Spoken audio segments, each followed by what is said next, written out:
Keep the gift table neat, Daniel. We don't want it to look low class. Tyler said it softly, the way people say I'm only trying to help when they're twisting the knife. His tuxedo jacket flashed as he adjusted the cufflinks he'd bragged were from Milan. Two bridesmaids heard him and glanced at my shoes. Polished black Oxfords I'd resoled twice. Then at the mason jar centerpieces Maya and I made to save money. Something in me tightened, like a rope pulled mean and slow. I smiled anyway, the way my pastor taught, dignity is a decision. Still, his words clattered in my ribs like dropped silverware. My name is Daniel Brooks. I'm 58 years old, a retired high school history teacher from Dayton, Ohio, and a widower who still sets a cup for the wife I lost. Evelyn, because grief has its rituals. I'm a tall man with a quiet voice and decent suits that have outlived the stores that sold them. This is the story of how my son-in-law called me low class at my own daughter's wedding, and how I found out his rich family was a rented fantasy. I told you I teach history. I know fakes when I see them. Still, I didn't expect the performance to be so well rehearsed. The church smelled like lilies and old hymnals,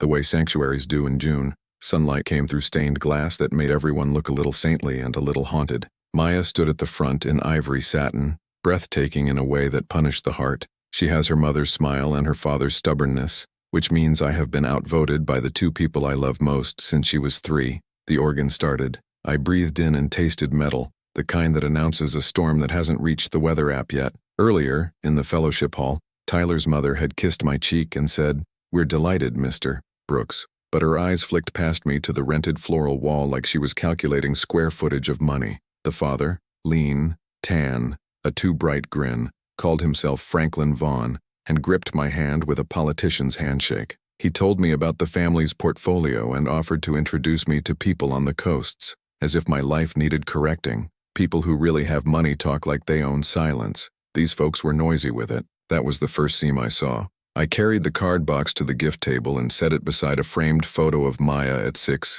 missing 2 teeth and holding a papier-mâché volcano we built together. A woman in a sequined dress popped a sparkling water can, and the tab snapped like a tiny insult. I straightened a row of napkins. My hands were steady because they've known worse things than snobbery. The night we sold my trumpet to pay for Evelyn's medication. The day Maya's car died on I-675 and I sat on the shoulder praying over jumper cables like they were rosary beads. During the rehearsal dinner at a downtown bistro, Tyler had made a toast about transcending beginnings. People laughed. I chewed my steak like it owed me rent. He talked about his family legacy, and every time he said legacy, he smoothed his hair as if the word might notice. I asked whether his mother preferred coffee or tea. He called a waiter by snapping his fingers. It clanged in my ears.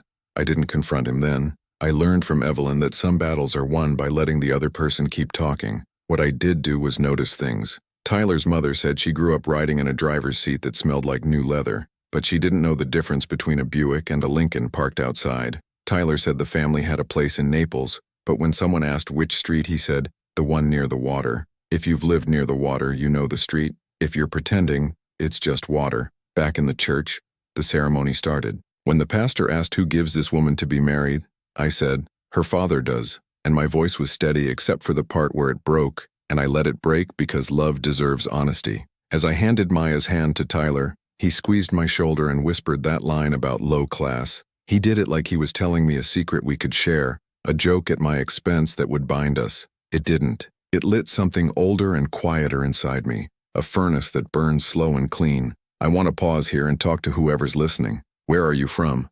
Drop your city and state below. I'm curious where dignity travels and whether it sits at your kitchen table too. And if you've ever been talked down to by someone who thought money taught them better manners, tell me how you kept your calm. Subscribe if you like stories where the quiet man has more fire than he advertises. Now back to the day the mask started to slip. The vows were good. Maya wrote hers like a hymn and Tyler sounded like he'd consulted a branding agency, but they were sweet enough. After the kiss, after the recessional, after the family photos where the photographer barked commands like a drill sergeant with a floral pocket square, the crowd drifted to the church hall for the reception. The band tuned up. A trumpet squealed. A snare drum stuttered. Someone strummed a guitar that wanted to be in Nashville. I poured myself coffee from a tall silver urn and saw something in its reflection. Not my face, but 3 men in matching navy suits clinking champagne flutes with exaggerated gestures, like they were playing businessmen on television. They were part of the Vaughn family, I'd been told.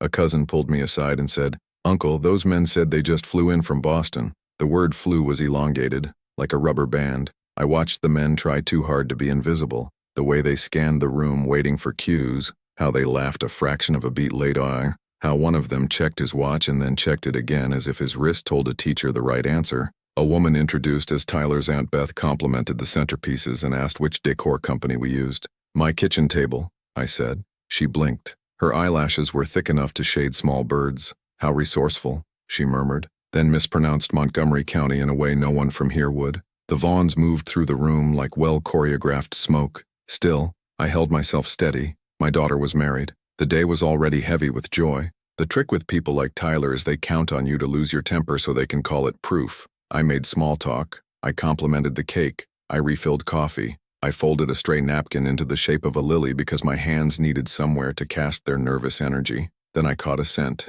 the faint chemical sweetness of theatrical makeup. I looked at Franklin Vaughn's hairline and saw foundation dabbed along his temples. People wear makeup, especially at events. I know that, but I also taught drama club for 15 years. I know stage makeup when I smell it. During dinner, the toasts started. Tyler's best man told a story about their fraternity that boiled down to we were obnoxious but charming and got away with things. Then Aunt Beth spoke, reading from a card. She described our equestrian summers, with the hesitation of someone trying on a borrowed coat. When Maya rose to thank everyone, her voice trembled at "I'm grateful for the two families that raised us," and I fixed my eyes on the table so she wouldn't see the storm in mine. I clinked my fork against my glass. "To Maya," I said, "because the heart needs to make a sound when it's carrying a boulder." Tyler stood and performed a little bow. "To new beginnings, and to leaving the past where it belongs." Laughter. His eyes slid to my thrift store tie, navy with discreet pin dots that Evelyn once called courtroom handsome. He raised his glass toward me, and something in his smile said truce the way a cat says play dead. That's when I heard it. Two of the navy-suited cousins behind me arguing in whispers near the ice bucket. "I told you to put the prop ring box back in the van," one hissed. Prop. Van. The words brushed past me like moth wings but left a powdery residue of certainty. I turned casually and caught one of them stuffing a folded page into his pocket. Letterhead from an agency I recognized from ads in the back of the local alt weekly. I didn't look too long, the way you don't look directly at an eclipse unless you want to damage something you'll need later. Looking back now, it was the exact second when revenge started breathing inside me. When the band kicked into at last, I asked Mrs. Vaughn, the one with the glassy smile, about her favorite charity. People with old money collect charities the way birds collect songs. She said, "The foundation," like a kid guessing on a multiple-choice test. "Which foundation?" I asked. She blinked, then pivoted. "Franklin handles the details." Franklin, overhearing, launched into a monologue about international equities that contained a lot of words and no nouns. I nodded like a man receiving weather reports from Mars. Maya and Tyler cut the cake. Frosting kissed her nose. For a second, the room softened. That's the problem with love. It makes you generous with people who haven't earned it. My grandson from a former relationship, he calls me Pops, though we aren't blood, ran up and tugged my sleeve. "Pops, the man in the kitchen is wearing a costume," he giggled. I followed his pointing finger and saw a man in a white jacket removing a fake mustache and stretching his face like a tired actor between scenes. I excused myself and slipped down the corridor to the service entrance. The door to the small staff room was ajar. Inside, a man in a navy suit, the same navy, was counting envelopes. "We good?" he said to no one, then tucked the stack into a messenger bag and pulled a script page from his pocket. Stage directions, enter as cousin, compliment centerpieces, mention Boston, keep it light. The page blurred as my eyes went sharp. I stepped back before my shadow could betray me. On my way back, I passed the coat rack and saw something fall from a gray blazer pocket. A receipt. I picked it up. Midwestern Talent Collective. 4 day players. Role. Family of groom. Rate. 8 hours plus costume stipend. Deliver. Wardrobe. Light backstory. Simple improv. Notes. Emphasize elegance. Avoid specifics. The paper trembled in my hand and I steadied it against my chest where my old pocket watch rested. A brass heirloom from my father. The kind of timepiece people assume means money when really it means memory. What drove me wasn't anger. It was the simple arithmetic of truth. If the people Tyler called family were hired, then the word family meant nothing to him. And if it meant nothing to him, then he had brought my daughter into a covenant with fraud. All I could hear was the choir loft fan turning steadily, a long, dry whisper counting time for my next move. A plan began to sketch itself with the patience of calligraphy. Confrontation in front of everyone would savage the night and salt the wound. Maya deserved more than spectacle. But silence would sign my consent on a lie. I needed evidence that even the slick couldn't skate past. I slid the receipt into my inside pocket behind my driver's license and an old letter from Evelyn where she wrote, "You are braver than the quiet suggests." Back in the hall, I found Tyler near the bar talking loudly about vineyards. He didn't notice me at first. People who perform for rooms often forget to watch the corners. I listened. "When we lived in Napa," he said, "I learned you never swirl a Pinot like a cab." He swirled anyway. Wrong. And threw the wine back like Gatorade. One of the Navy suits laughed a hair too late. I caught Franklin's eye. He smiled, and it faltered in the middle, like a battery that doesn't hold a charge. "Mr. Brooks," Tyler finally said, turning toward me as if I were a waiter. "Everything holding up?" He gestured toward the mason jars again, and his glance sliced me. "Perfectly," I said. "Classy, even." His smile twitched, puzzled by a mirror he didn't expect to be held up. Then he leaned in, breath smelling like expensive grapes, and murmured, "Don't worry, we'll get Maya used to nicer things." "Nicer things," the choir fan whispered. The pocket watch warmed against my ribs. It would have been easy to raise my voice, to list every hour I worked overtime. Every Saturday morning we navigated garage sales for school clothes.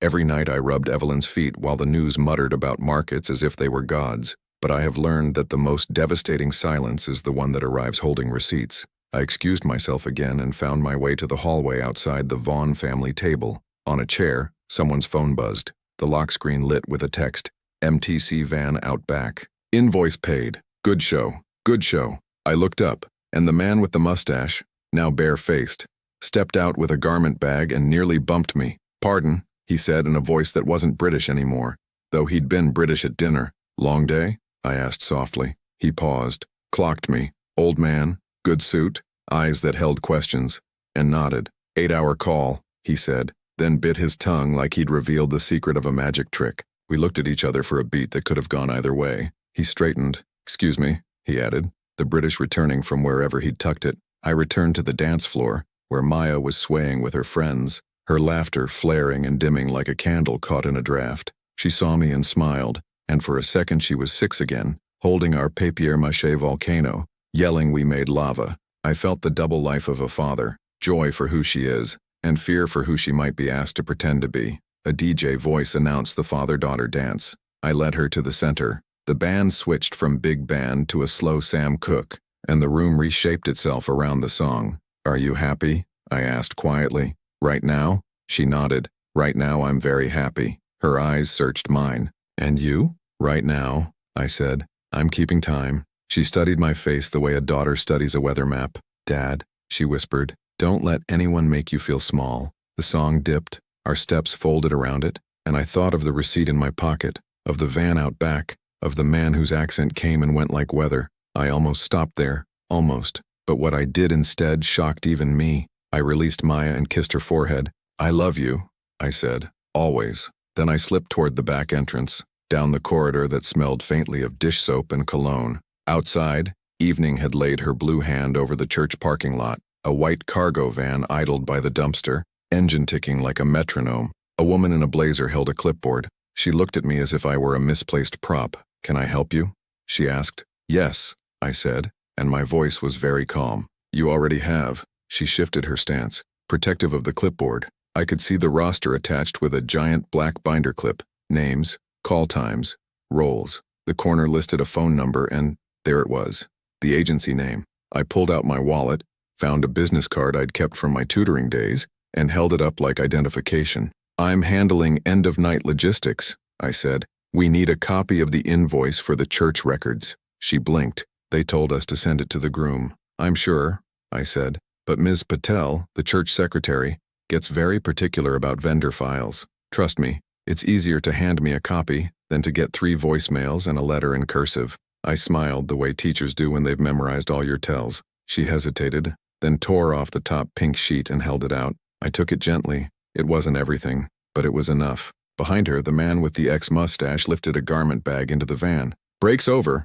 the clipboard woman called. 15 minutes, then we're back in for curtain. Curtain. My pocket watch ticked like it agreed. I slid the invoice beneath the receipt in my jacket and stepped back into the hall. The band segued into a line dance. The room was sweating and happy. Tyler pointed at me from across the floor, as if the world were a joke we were both in on. I looked at my daughter's laugh catching in her throat like light. The moment had arrived like a hymn you know by heart, even if you never learned the words. I walked toward the microphone, past the mason jars, past the men in navy who suddenly found the floor very interesting, past Franklin Vaughn's smile waiting to be told which direction to tilt. My hand closed around the mic, and the hall's chatter dipped in anticipation. It is a strange thing to hold a room. It's like holding a small bird, firm enough so it doesn't fly away, gentle enough so you don't break it. I cleared my throat. What I said next would decide whether my daughter remembered her wedding as a wound or a revelation. I let the pocket watch count to 3, then 2 more. Then I opened my mouth,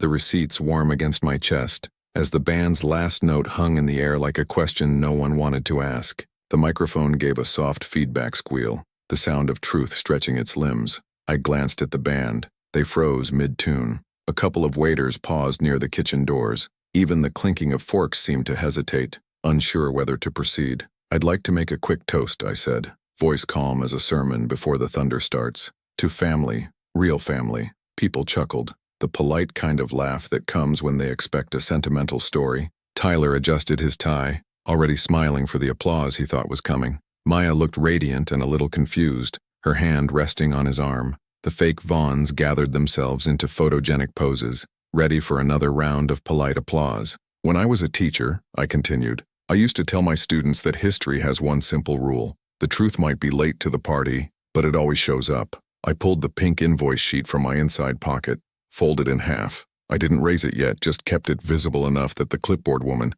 now standing near the door, paled. "Sometimes," I said, "truth even brings its receipts." A ripple went through the hall, chairs creaked, whispers darted like nervous mice. Tyler's smile stayed on his face, but it had become decorative, detached from the rest of him. "Mr. Brooks," he began, that smarmy charm fighting to stay alive. "Maybe now's not the time," I smiled. "Oh, son, when someone calls you low class at your own daughter's wedding, it becomes exactly the time." A low hum spread through the guests. Maya's face drained of color, then flushed with confusion. "Dad, what are you talking about?" she whispered. I held up the invoice, now fully visible. "I'm talking about this. The Midwestern Talent Collective invoice for 4-day players, paid in full by a Mr. Tyler Vaughn. Roll, family of groom." The fake Franklin Vaughn's chair screeched backward. Someone in the back gasped loud enough to echo. The clipboard woman slipped out the door. Tyler lunged forward, voice cracking. "That's a mistake. A joke.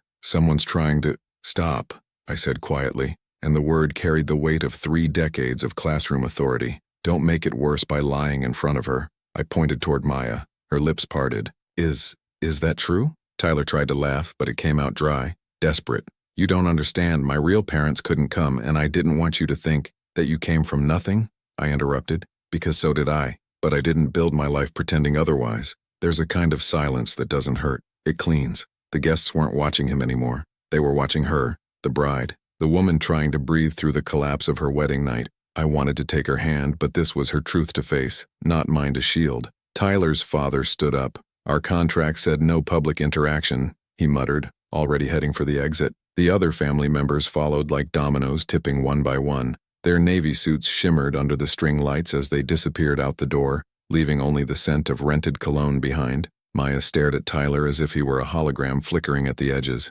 "You paid actors.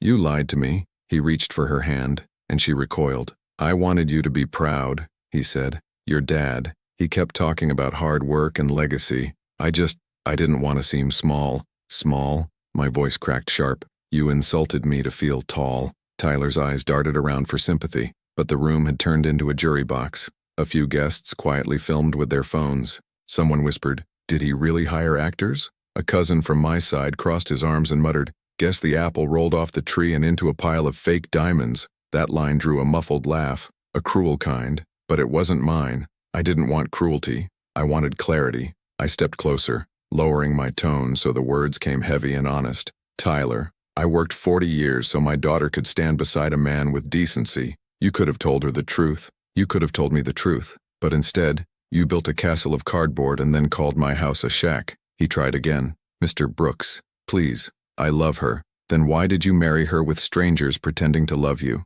The band quietly set down their instruments. Maya's hands shook as she lifted her veil from her head and placed it on the table. "This wedding's over," she said, her voice thin but unshakable. Tyler reached for her again. She turned away, and in that moment, I saw something fierce, Evelyn's strength living inside our daughter. The pastor approached, whispering that we could all take a moment to pray, but prayer felt too gentle for deceit this sharp. So I walked outside into the evening, the cool air cutting through the leftover music, and let the silence swallow me. The church doors opened behind me a few minutes later. Maya came out alone. She stood beside me in her satin gown, staring at the same parking lot that had seen all our beginnings. "Did you know before today?" she asked softly. "I suspected," I said. "I wasn't sure until I saw that van." She nodded. "I thought I was marrying into something stable." "You were," I said, "just not his kind of stable." We both laughed a little, tired, bruised laughter that tasted like salt and freedom. That night, she stayed with me at the old house. She changed into one of Evelyn's robes, made tea, and sat across from me at the kitchen table that's seen every version of our lives. Her mascara was gone, her hair down. She looked her age again, not the bride in the pictures. "I feel stupid," she whispered. "No," I said, "you feel human. That's the tax on love." She reached for my hand. "What happens now?" "That depends on whether you want revenge or peace," I said. "Can I have both?" I smiled. "Sometimes one's the seed of the other." For a while, we said nothing, just the kettle ticking, the clock humming. Then I opened my laptop. "You know," I said, "actors sign contracts, and agencies keep paperwork. If that invoice is in my name now," her eyes widened. "You're not serious." "I'm always serious when someone calls me low class." We spent half the night emailing the agency, attaching the receipts, politely demanding an explanation for public record purposes. The next morning, before sunrise, I received a message from the agency manager.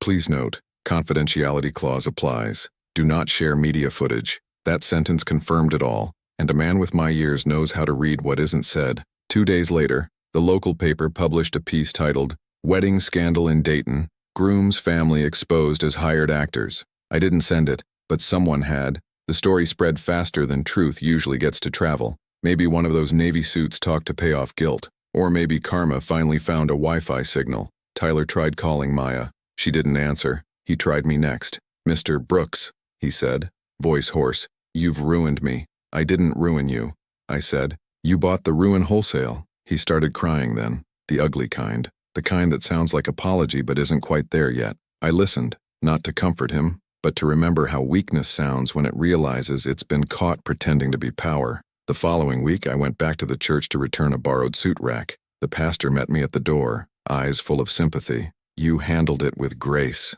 he said. I smiled faintly. Grace is just patience with better posture. Life went on. I mowed the lawn, fixed the porch light, and kept setting Evelyn's cup on the table. Maya started volunteering at the local shelter, said she wanted to start seeing real people again. One evening, she came home and said she'd met a man named Paul, a paramedic, widower, 2 kids. "He doesn't have cufflinks from Milan," she said, "but he knows how to show up." I told her that's the finest jewelry a man can wear. Still, I couldn't help myself from checking Tyler's name online now and then. He'd moved to Chicago, tried to start a luxury event company. The reviews were educational. One read, "Great set design, fake promises." I'll admit it, I laughed. Months later, Maya asked me if I regretted exposing him in public. "I think about it," she said. "Maybe I should have just walked away quietly." I poured us coffee and thought about that. "There's a kind of quiet that protects," I said, "and another kind that hides shame. You chose the first." She smiled.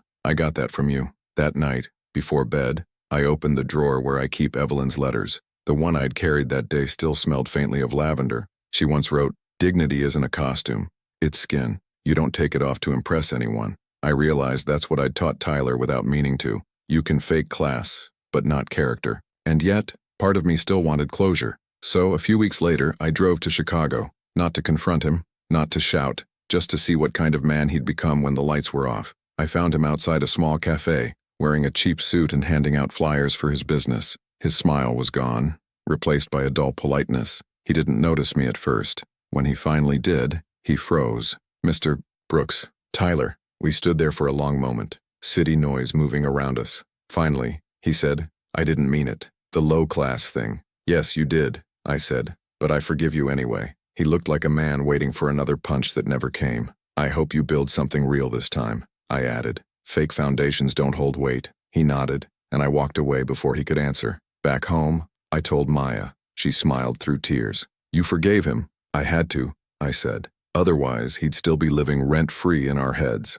That night, as I sat on the porch with a cup of coffee, fireflies blinked over the yard like little absolutions. I thought about class, about truth, about how easily people mistake Polish for worth. Low class, and he called me. But when the lights went out, I was still standing. And in the end, that's the richest feeling of all. After the scandal, life didn't explode, it just cracked in slow motion. People in small towns don't forget quickly.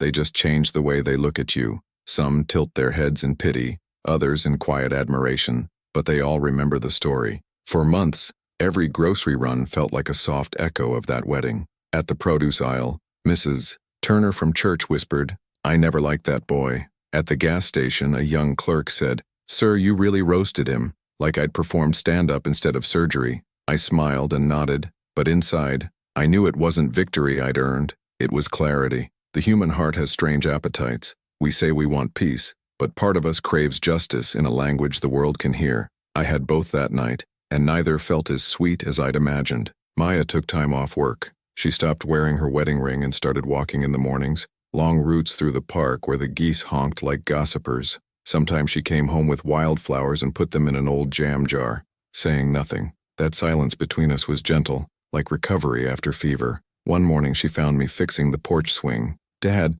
she said, "people keep asking how you found out. What should I tell them?" "Tell them I listened," I said. "That's all truth ever asks for." She smiled faintly. "They want drama. Then tell them the drama happened when decency showed up wearing a cheap suit." We both laughed, but there was ache under it. By September, the air had cooled, and so had the town's curiosity. I returned to volunteering at the library's adult literacy program. Tuesday nights, I'd sit with folks my age or older, helping them untangle sentences that had waited decades to be read. It reminded me how many people carry quiet shames. Tyler's was pretending to be rich. Others hide illiteracy, loneliness, debt, or grief. Different disguises, same fear, being seen. One evening, a woman named Lorraine joined our class. 62, silver hair cropped close, glasses perched halfway down her nose. She worked at the post office and baked lemon bars that made the whole room smell like childhood. When I mispronounced a word while reading aloud, misled, instead of misled, she laughed softly and said, "Don't worry, English fools us all eventually." That laugh stayed with me longer than I expected. Over the next few weeks, Lorraine started bringing an extra thermos of coffee. "For the teacher," she'd say. I told her I wasn't officially teaching, just helping. She shrugged. "Same difference. You listen better than most teachers I've met." One night, as the class ended, she asked, "You're the man from that wedding story, aren't you?" I hesitated. "Depends what version you heard." "The one where a father stood up for his daughter's dignity," she said simply. I liked that one. It was the kindest sentence I'd heard in months. We began talking after class. She'd tell me about her late husband, a mechanic who could fix anything except the cancer that took him. I told her about Evelyn, her laugh, her stubbornness, her way of dancing while stirring sauce. Grief met grief, and instead of colliding, they folded together like two soft fabrics. Sometimes we'd walk to the diner afterward. The waitress, Donna, knew us by then. 2 coffees, 1 slice of pecan pie, 2 forks, she'd say without asking. Lorraine would always laugh and say, "You see, we're predictable already." I hadn't laughed like that in years. One night, she looked at me over her coffee cup and said, "You ever think you spent too much of your life proving yourself to people who'd never notice anyway?" I thought of Tyler, of every parent-teacher conference where someone assumed I taught because I wasn't ambitious, of every moment I'd equated dignity with silence. "Every day," I said, "but I'm learning to stop." She nodded. "Me too." That night, on the walk home, I realized something. Revenge had ended, but restoration was still unfolding. Meanwhile, Maya was healing in her own way. She'd started therapy, joined a hiking group, and even joked about starting a podcast called Fake Families Anonymous. I told her I'd listen to every episode. She rolled her eyes. "No, you wouldn't. You hate podcasts." "I'd pretend," I said. "Seems to be the family theme." She threw a cushion at me. It was good to see her smile again. But one afternoon, an envelope arrived that pulled me backward for a moment. It was from Tyler. No return address, just my name in careful handwriting. I hesitated before opening it. Inside, a short letter. "Mr. Brooks, I've spent months thinking about what happened. You were right. I lied because I was ashamed of where I came from. I wanted to marry Maya without her seeing the small apartment, the unemployed father, the debt. I thought pretending rich would make me enough. It didn't. I'm sorry for what I said and did. If it means anything, I'm trying to be honest now. I hope one day you'll both believe that, Tyler. I read it twice, then a third time, slower. There was no satisfaction in it, just a quiet ache. I didn't show it to Maya immediately. I wanted to be sure it was apology and not manipulation, but the handwriting was shaky. The ink smudged like something genuine had sweated through. That night, I sat on the porch with the letter under my thumb. Lorraine stopped by, bringing homemade bread still warm. "You look like a man caught between forgiveness and common sense," she said. "You ever forgive someone who didn't deserve it?" I asked. "Every day," she said. "That's how I get any sleep." So I folded the letter neatly and placed it inside Evelyn's old recipe box, the one labeled for Sundays and storms. The next morning, I gave it to Maya. She read it silently. When she finished, she exhaled like she'd been holding her breath for months. "He finally told the truth," she said. "Truth's like oxygen," I told her. "You can hold it back for a while, but not forever." She nodded. "I'm still not taking him back. I didn't think you would." We laughed again, the sound easier this time. Autumn rolled in. The maples turned red, then gold, then let go completely. Lorraine and I spent weekends fixing up her porch swing and trading favorite records. She loved Nina Simone. I loved Sam Cooke. They were both right, she'd say. Different keys, same truth. One Sunday, we went to the church together. Some people looked surprised to see me with someone new, but I didn't care. The sermon that day was about humility, how it isn't thinking less of yourself, but thinking of yourself less. I sat there, fingers loosely laced with hers, and thought, that's what this whole year has been about. After the service, Pastor Riley smiled. "Daniel," he said, "you look lighter." "I've been practicing subtraction," I said. "From what?" "From bitterness," he chuckled. "That's advanced math. Life didn't become perfect. Bills still came. Knees still ached. The roof still leaked after every thunderstorm. But I'd learned to measure wealth differently, not in what I owned, but in what I could let go of without losing myself." One evening, as Lorraine and I sat on my porch drinking coffee, Maya came by with good news. She'd applied for a teaching position at the local community college and got it. "You're looking at Professor Brooks, Junior Edition," she said proudly. Evelyn would have cried happy tears. I nearly did. We toasted with coffee mugs. Lorraine leaned in and whispered, "Looks like integrity's hereditary after all." That night, when the house was quiet again, I took out the pocket watch, still ticking faithfully. I thought of that wedding hall, of the faces frozen mid-lie, of the silence that followed my words. I didn't regret a thing, but I also didn't hold on to it like a trophy. It had become a story, one I could tell without bitterness, maybe even with a little humor, because the truth is, revenge isn't about winning. It's about reclaiming your reflection from someone who tried to smudge it. And now, when people at the diner mention that wedding,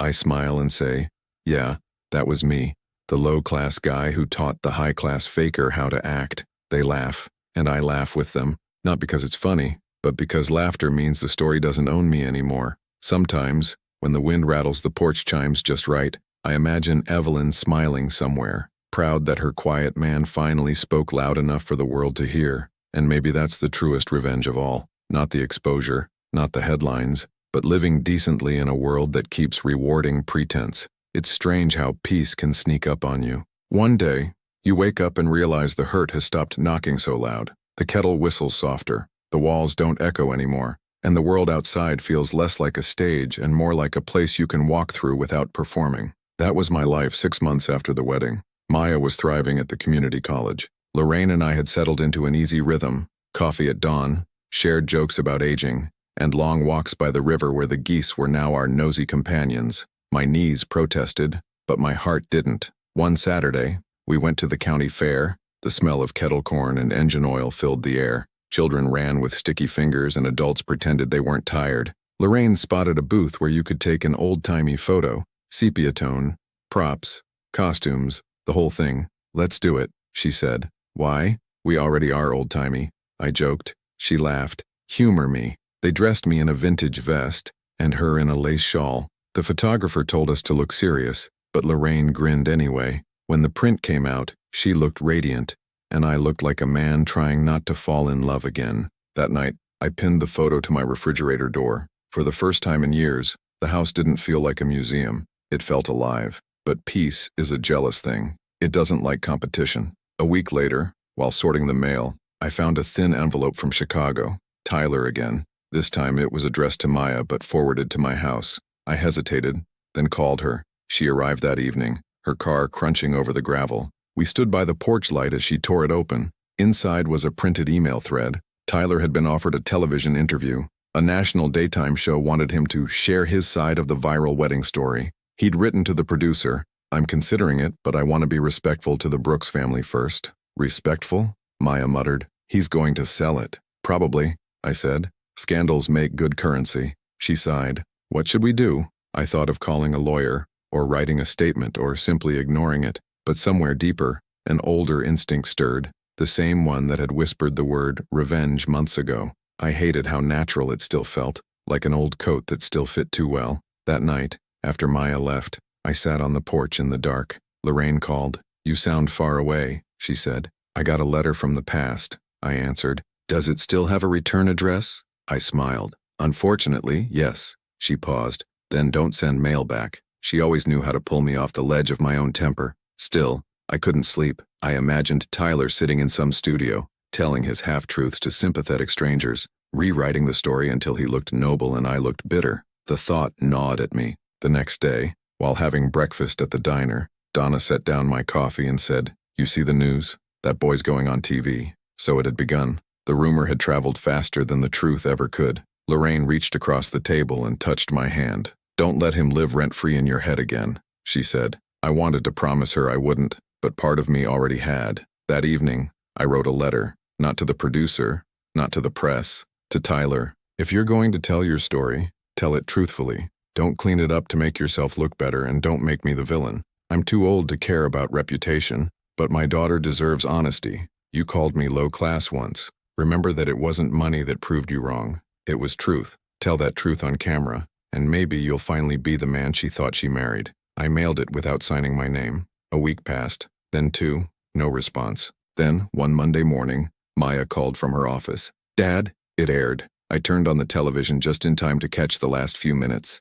Tyler sat in a bright studio, hands folded, eyes red but clear. The host asked, "Do you regret what you did?" He nodded. "Yes, I hurt good people. I lied because I was ashamed of my past, and the man I insulted, he had more class in his silence than I ever had in my pretense." I froze. The host asked, "What would you say to him now if he were watching?" Tyler looked straight into the camera. "Thank you for showing me what real dignity looks like." The audience applauded. The camera faded. I sat there, stunned. It wasn't performative. It felt real. For the first time, his face wasn't performing. Later that day, Maya came by with takeout. She sat at the kitchen table and said, "You saw it." I did. "What do you think?" "I think sometimes people grow when no one's watching," I said. She smiled faintly. "Do you forgive him now?" "I think I already did," I said. "I just didn't know it." That night, I went for a walk by the river. Lorraine joined me halfway, scarf wrapped against the wind. "He apologized publicly," she said. "That's something." "It is," I agreed. "And maybe the lesson's mine too. I thought revenge could teach humility, but maybe forgiveness does it better." She nodded. "Forgiveness is heavier, though. You have to carry it." We stood by the water, watching the moon ripple across its surface. I thought about Evelyn again, how she used to say that pride was just fear wearing fancy shoes. Maybe she'd been right. Lorraine slipped her hand into mine. "You ever think about starting over?" she asked quietly. "At 58, starting over feels like starting uphill," I said. "Then we'll walk slow." She smiled, and I realized that life had quietly given me back something I thought I'd buried with Evelyn. A companion, not a replacement. Just someone to walk beside me when the road bent toward the unknown. Weeks later, the church invited me to speak at a men's breakfast. "Topic's your choice," Pastor Riley said. "Just keep it under 20 minutes and don't start any theological wars." I titled my talk, "On Dignity and the Art of Staying Upright." I told them about the wedding,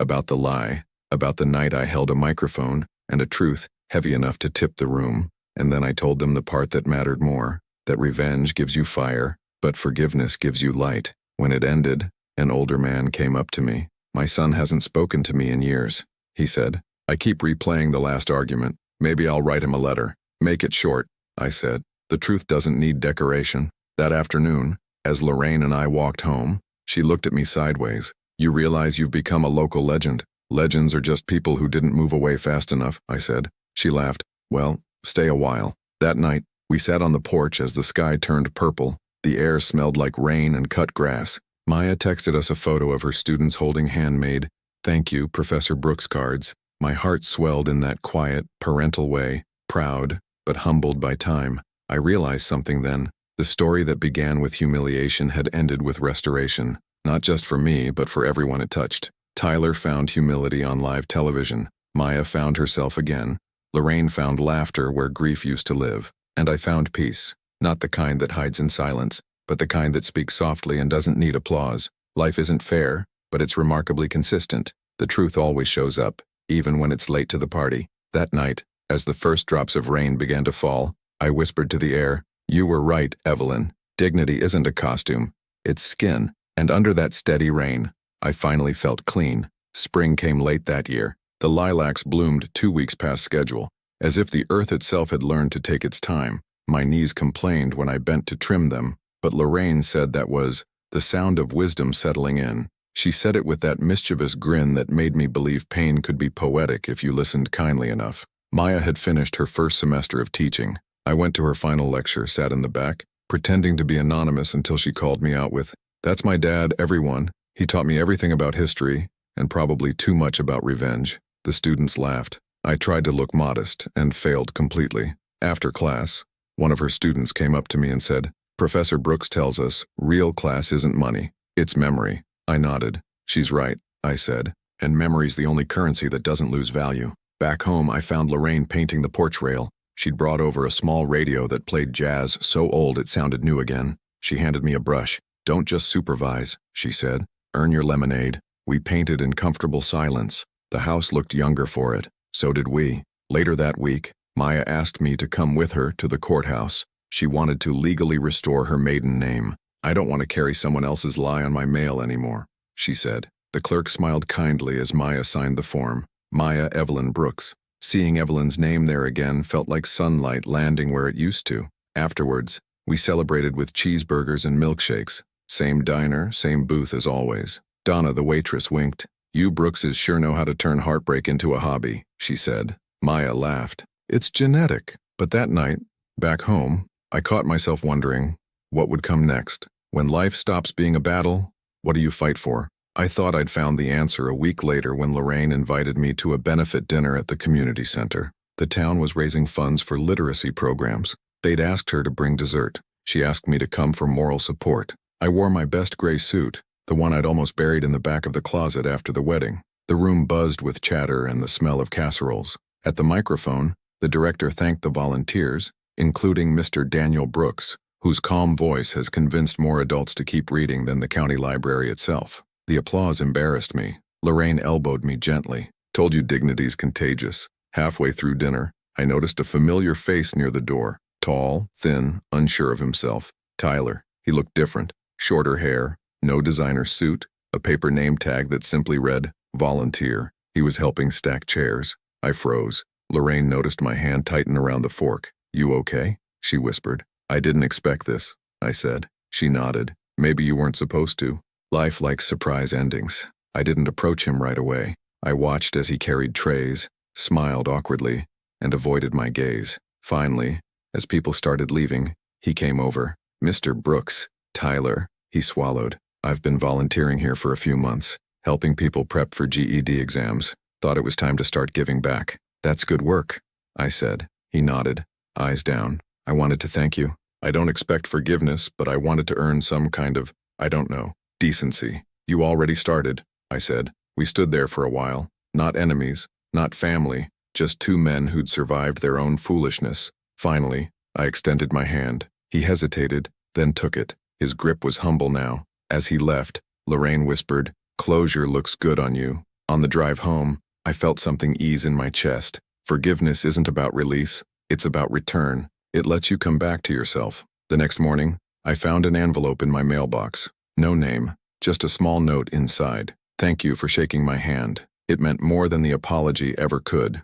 For once, I didn't feel the need to keep it as evidence. I burned it in the fireplace and watched the paper curl into ash and realized that letting go was just another way of holding on to peace. That summer, Lorraine and I took a small trip to Asheville. We stayed at a bed and breakfast run by a couple who treated every guest like a lost relative. One night, as we sat on the balcony, she asked, "Do you think you'll ever marry again?" I smiled. At this age, marriage feels like running a marathon after dessert. She laughed. So what do we call this then? Company, I said. Good company. She seemed to like that answer. On our last day, we visited an antique shop. I found a music box shaped like a typewriter. When you turned the roller, it played a slow, tinny version of You Send Me. I bought it. For the house, I told her. But when I placed it on my mantle later, I realized it wasn't just for the house. It was a bookmark between chapters. As autumn returned, I found myself writing again. Not essays or sermons, just reflections. Little stories about kindness, about aging, about what dignity feels like in the bones. The local newspaper started printing them as a column. Low-class wisdom. People loved it. Some wrote letters saying, "You make ordinary feel holy." Others just sent thank yous. Lorraine teased me. "You're a celebrity again, this time without the scandal." One day, the editor asked if I'd write about the wedding. I told him no. That story was done. I'd said all it needed to say when I'd chosen to forgive. But sometimes, in the quiet hours before dawn, I'd still see it. Those string lights, those mason jars, the faces frozen between shame and truth. And instead of anger, I felt gratitude. Without that humiliation, I might never have learned what grace really sounds like. Maya came by one evening with her boyfriend, Paul, the paramedic she'd mentioned months earlier. He shook my hand firmly, looked me in the eye, and said, "Sir, your daughter talks about you like you invented decency." I laughed. I just kept practicing it until it looked natural. After dinner, when they left, Lorraine turned to me. "You're glowing." "She's happy," I said. "That's the only wealth I ever wanted." That night, I sat on the porch again. The air was thick with crickets and memory. I thought about everything, the insult, the exposure, the forgiveness, the quiet love that followed, and I realized something simple. Life had repaid me in unexpected currency. Low class, maybe, but I'd built something real, and real things never depreciate. Winter came with the smell of rain instead of snow, the kind of damp chill that seeps into your bones but leaves the world hushed and clean. I always liked this season, the pause before spring, the long inhale before another beginning. It's when you can hear time moving, soft but certain, like a watch ticking under a pillow. Lorraine says I've become sentimental. She's right. That's the luxury of surviving your pride. You earn the right to soften. The porch light flickered, so I fixed it one evening while the radio played old soul songs. Lorraine hummed along in the kitchen. Maya had just called to say she'd accepted a full-time teaching position and might start a night class for adults. "Guess I'm following in your footsteps," she said. I told her she'd already walked farther than I ever did. When I hung up, I thought of Evelyn again. How proud she'd be. How she'd probably tease me for taking credit I didn't deserve. I've learned that love doesn't die. It just changes its forwarding address. Later that night, Lorraine brought me tea and sat beside me on the couch. She handed me an envelope. Gold edges, my name written in looping cursive. "It came through the Literacy Center," she said. "No return address." I opened it carefully. Inside was a wedding invitation. Not Maya's, Tyler's. It was small and simple, addressed to Mr. Daniel Brooks and guest. At first, I felt a familiar tightening in my chest, that reflex of the old wound. But then I read the note tucked inside. "Mr. Brooks, you once told me truth always shows up, even if it's late. Mine took a while, but it's finally here. I'm marrying someone who knows exactly who I am. No borrowed families, no costumes. I didn't send this expecting you to come. I just wanted you to know that the man who once called you low class finally understands what class really is. Thank you for teaching me, even when I didn't deserve it." Tyler Von Lorraine looked at me gently. "Are you going?" I folded the invitation and set it on the table. "No, but I'm glad he sent it." She nodded. "Closure by mail. Economical," I said, and she laughed, but I could feel something warm settle in my chest, the last ember of anger turning into light. That night, I stepped outside and looked up at the stars. The air was sharp, clear, honest. I thought about how strange it is, the way pain shapes us, how humiliation can be the first draft of grace if you don't edit it too fast. It struck me then that my life wasn't about revenge, or even forgiveness. It was about legacy. Not the kind you leave in a bank, but the kind you leave in a person. Maya carried my stubborn sense of justice, my belief that truth, however inconvenient, is a form of love. Tyler carried my lesson too,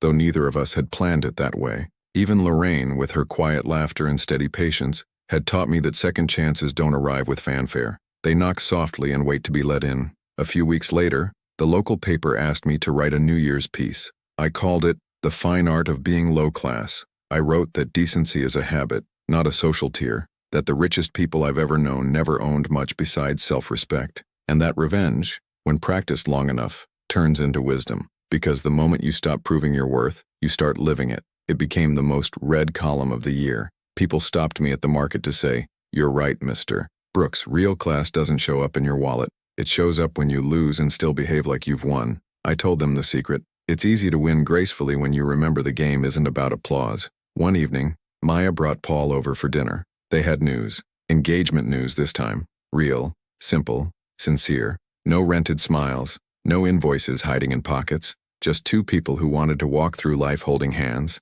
not illusions. When she told me, I didn't cry. I just stood up, hugged her, and whispered. This time, love came dressed as itself. Lorraine set down her wine and toasted with her glass. "To the Brooks family," she said, "by blood and by choice." And for once, the word family didn't ache. It hummed. The wedding was small, in a sunlit chapel filled with wildflowers and real laughter. I wore the same navy tie Evelyn used to call courtroom handsome. Maya asked me to give a short speech. I tried to keep it light, but the words came from somewhere deep. "I once thought dignity was something you defended," I said, "but it's not. It's something you live every day, even when the world tries to make you forget who you are. Today, I'm proud, not because my daughter's found love again, but because she never lost herself to anyone's idea of what she should be. That's what real class looks like." The room clapped softly. Paul took her hand and kissed it. Lorraine wiped her eyes beside me, whispering, "You're getting good at this public speaking thing." "Old teachers never retire," I said. After the ceremony,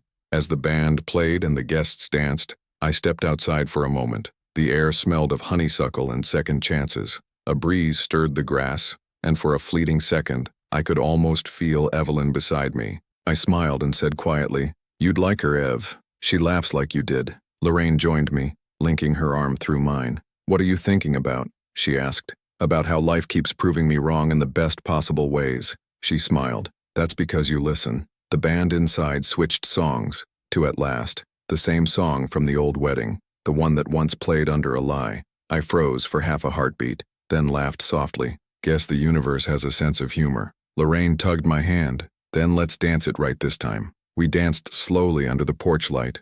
No audience, no speeches, just the two of us, letting the past become rhythm instead of weight. I held her close and realized forgiveness wasn't a destination. It was motion. It was learning to waltz with what hurt you until it no longer stepped on your feet. When the song ended, she whispered, "You look happy." "I am," I said, "truly." Weeks passed. The house grew quiet again, but it was a different kind of quiet, alive, full, earned. Sometimes I'd hear the ticking of my pocket watch and smile. It still worked, though the glass was scratched now. Maybe that was fitting. Things that last always carry proof of their survival. On my birthday, Maya gave me a framed photo, the four of us, her, Paul, Lorraine, and me, standing in front of the house, sunlight cutting through the trees. At the bottom, she'd written, "To the man who taught us that class is character, and character never retires." I hung it above the mantel, next to the typewriter music box. Every so often, I wind it up, and the room fills with the shaky little melody of "You Send Me." It's imperfect, a little off-key but completely sincere, just like life. And now, sitting here with a pen and too much coffee, I realize that maybe this was the revenge all along. Not exposing a liar, not humiliating anyone, but living well enough that I no longer need the story to justify itself. If I've learned anything, it's this. The loudest victories are rarely the truest ones. Sometimes, the real triumph is waking up content, drinking your coffee slow, and knowing you answered cruelty with grace. I still keep the mason jars from that first wedding, tucked in the garage, not as relics of pain, but reminders of honesty. They're a little dusty now, but if you hold them up to the light, they sparkle. And that, I think, is what forgiveness looks like. Something simple, ordinary, and quietly shining when you least expect it. Because in the end, when all the noise fades, the truth is the only thing that still fits perfectly. Low class, maybe once, but these days, I just call it real.